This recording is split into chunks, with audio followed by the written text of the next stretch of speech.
Hello friends, welcome to our YouTube channel तैयारी exam की। तो आज की इस वीडियो में हम लोग क्लास 12 हिंदी से बिहार बोर्ड जिनका भी 2023 में फाइनल एग्जाम होने वाला है उनके लिए हिंदी से 11 महत्वपूर्ण सब्जेक्टिव क्वेश्चन आंसर लेके आए हैं, जो कि एग्जाम के दृष्टिकोण से बहुत ही महत्वपूर्ण है।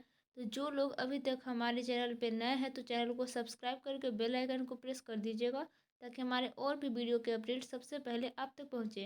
अगर आप लोग टेलीग्राम चैनल तैयारी एग्जाम की 12th ग्रुप ज्वाइन नहीं किए हैं तो लिंक डिस्क्रिप्शन बॉक्स में है, या फिर टेलीग्राम पे जाके सर्च करेंगे तैयारी एग्जाम की 12th ग्रुप और वहाँ पे ज्वाइन कर लेंगे, क्योंकि वहाँ पे आपको पीडीएफ नोट्स और आने वाली वीडियो के नोटिफिकेशन आपको मिलते रहते हैं।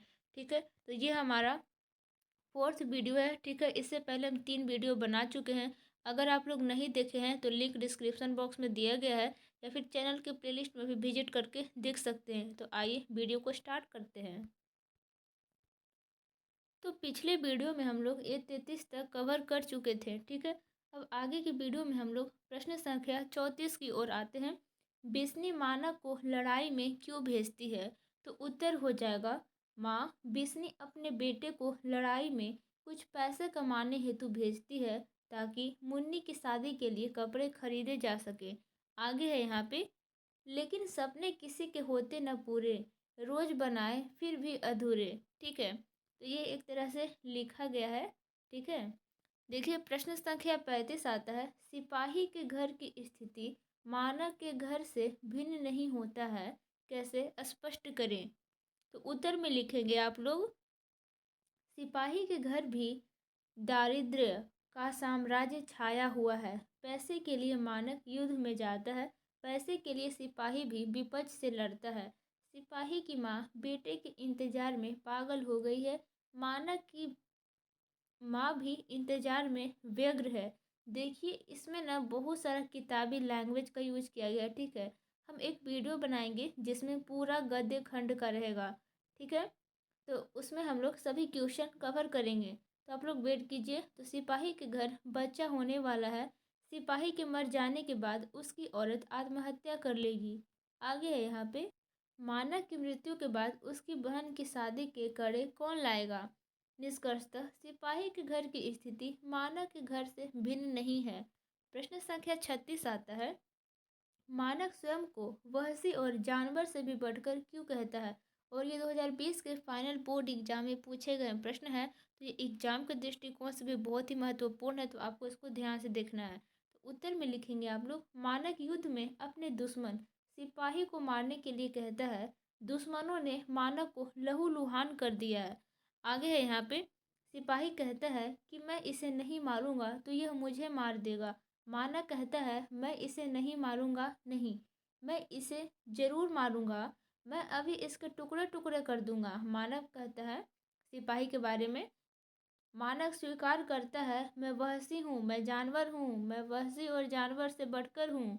और आगे देखिए, युद्ध में सिपाही विपक्षी सिपाही को, यानी कि विपरीत जो अलग है, उस सिपाही को मरते दम तक मारने के लिए तैयार रहता है, इसलिए मानक स्वयं को वहसी और जानवर से भी बढ़कर कहता है। ठीक है, प्रश्न संख्या 37 है, बचपन से ही आपका ऐसे वातावरण में रहना अत्यंत आवश्यक है जो स्वतंत्रता पूर्ण हो, क्यों?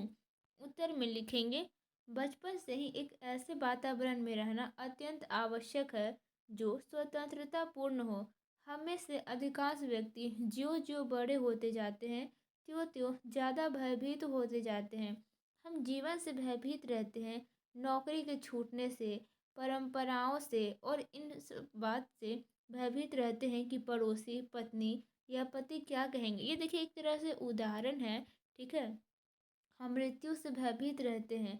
हम में से अधिकांश व्यक्ति किसी न किसी रूप में भयभीत है। जैसे कि आपका एग्जाम आ रहा है तो आपकी तैयारी अच्छी से नहीं हो पा रही है, तो आप लोग भी भयभीत हो सकते हो, ये सभी एग्जाम्पल दे सकते हैं। और जहाँ भय है वहाँ मेधा नहीं है। हमें बचपन से ही एक ऐसे वातावरण में रहना है जहाँ भय न हो, जहाँ स्वतंत्रता हो, मन चाहे कार्य करने की स्वतंत्रता नहीं, अपितु एक ऐसी स्वतंत्रता जहाँ आप जीवन की संपूर्ण प्रक्रिया समझ सकें। प्रश्न संख्या 38 आता है, जो कि ये भी महत्वपूर्ण है। कला, कला के लिए सिद्धांत क्या है? और ये आपके फाइनल बोर्ड एग्जाम में आने वाले प्रश्न हो सकते हैं। ठीक है, तो उत्तर में लिखेंगे कला का सर्जन जब केवल कला की सुंदरता के लिए किया जाता है तो उसे कला कला के लिए कहा जाता है। यह कला अपनी सुंदरता के कारण अमर रहती है। इस सिद्धांत में नैतिकता के प्रश्न नहीं उठते। छोटे छोटे प्रगीत मुक्तक कला कला के लिए सिद्धांत के अंतर्गत परिगणित होते हैं। लंबी कविताएं इसके अंतर्गत नहीं आती। ठीक है, प्रश्न संख्या इसके आगे है। एकांकी में एक प्रश्न को उठाया जाता है जबकि नाटक में अनेक प्रश्न और राष्ट्रीय जीवन का चित्रण संवाद की शैली में ही हो जाता है। ठीक है, वहीं पे देखिए प्रश्न संख्या 39 आता है। रचना और दस्तावेज में क्या फ़र्क है? तो उत्तर में लिखेंगे आप लोग, लेखक पहले लेखन सामग्री एकत्रित कर जो लिखता है वह दस्तावेज है। इस दस्तावेज से जो मूल्यवान बात निकालकर कहीं लिखी जाती है वह रचना है। रचना आग पर पक कर तैयार हुई मीठी खीर है। दस्तावेज रचना के लिए ज़रूरी है। यह कच्चा माल है, आगे चलकर इसी से उत्कृष्ट रचना बनती है। प्रश्न संख्या 40 आता है। आचार्य रामचंद्र शुक्ल के काव्य आदर्श क्या थे? उत्तर में लिखेंगे आचार्य रामचंद्र शुक्ल के काव्य सिद्धांत के आदर्श प्रबंध काव्य थे। प्रबंध काव्य में मानव जीवन का एक पूर्ण दृश्य होता है। रामचरितमानस प्रबंध काव्य है। ठीक है, रामचरितमानस क्या है? तो ये एक प्रबंध काव्य है और यह महाकाव्य है। सूर सागर गीति काव्य है। अतः रामचरितमानस श्रेष्ठ परिगणित होता है। ठीक है, यानी कि जो रामचरितमानस है वो सबसे श्रेष्ठ माना जाता है। ठीक है, प्रश्न संख्या 41 है। यहाँ पे मित कथन में अति कथन से अधिक शक्ति होती है। उत्तर में लिखेंगे मित कथन का अर्थ है संक्षिप्त कथन और अति कथन का अर्थ है सविस्तार कथन। इधर की कविताएं मित कथन का ही सहारा ले रही है। मित कथन वाली कविताएं हाथ की तरह गर्म और सुंदर होती है। अति कथन के पाठक कम मिलते हैं। लोगों के पास समय का अभाव हो गया है।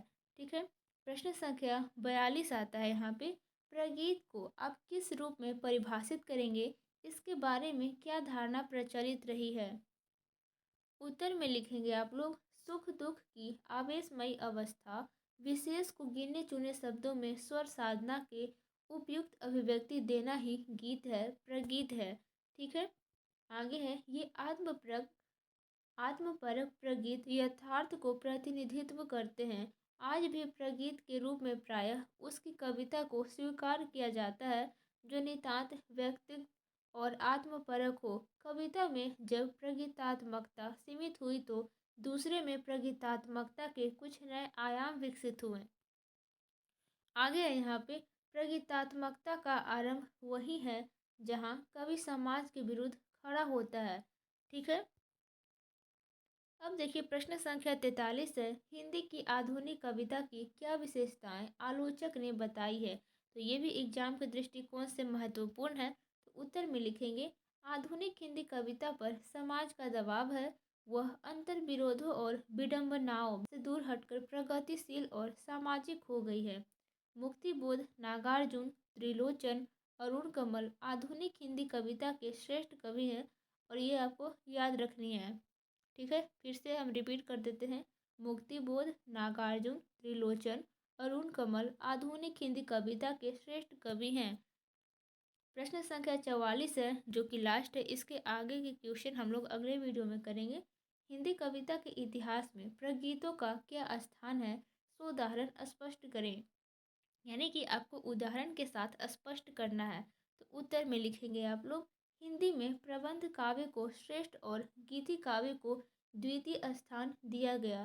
कितनी बड़ी विडंबना है कि जिस साहित्य में काव्योत्कर्ष के मानदंड प्रबंध काव्यों के आधार पर बने हो और जहाँ प्रबंध काव्य को ही व्यापक जीवन के प्रतिबंध के रूप में स्वीकार किया गया हो, उसकी कविता का इतिहास मुख्यतः प्रगीत मुक्तकों का है।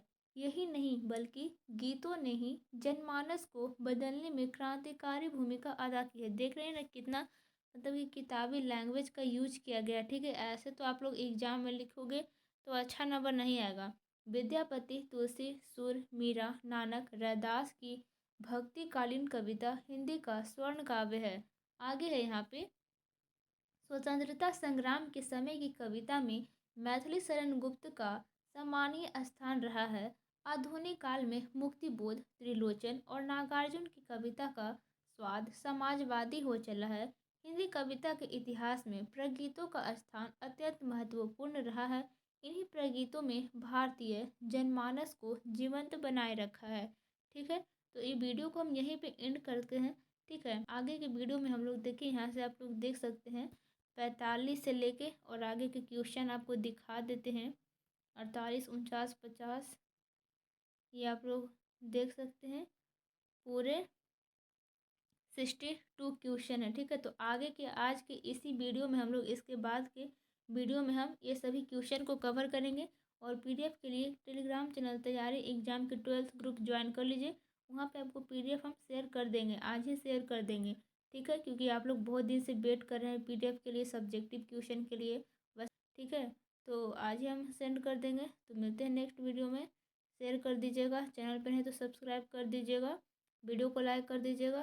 Thank you so much.